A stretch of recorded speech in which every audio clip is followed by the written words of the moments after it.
Hey everyone, Brian here, and today we're kicking off our Choose Your Own Adventure style painting journey for opaque paints.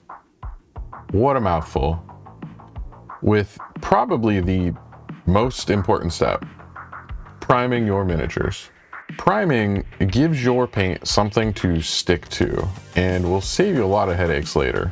I'm going to be using my airbrush with some Vallejo gray primer, my personal favorite, but you can also use spray cans or brush-on primers for the same effect if you don't have an airbrush. The key principles are the same. Thin, even coats. A smooth, light coat is better than drowning your mini in primer. Too much primer can clog the details and we don't want that. All right, let's get started. First, make sure your mini is clean and free of dust. I like to hold my mini in a painting handle like this, but you could use a dowel or a piece of cork and attach it with some sticky tack.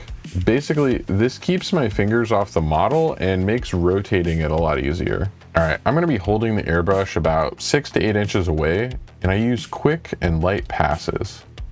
I start spraying before moving over the mini to avoid pooling. And I rotate the mini as I go, so I'm spraying with one hand and rotating with the other.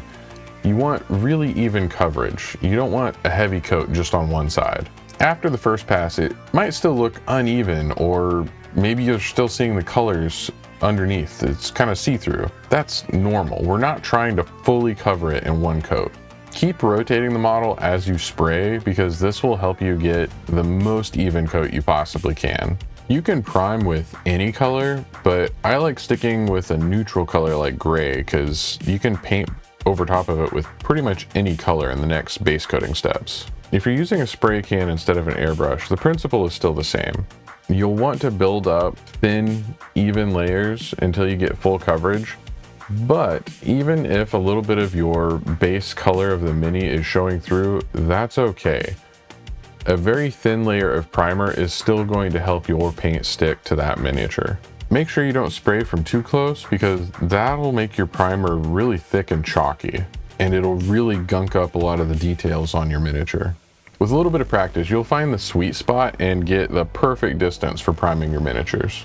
And there we have it, a primed miniature, ready to move on to the next step, base coating. If you still see a little bit of color or plastic from the miniature underneath, that's okay, the base coat's gonna cover it. In the next video in our Choose Your Own Adventure series, we're gonna dive into base coating with opaque paints.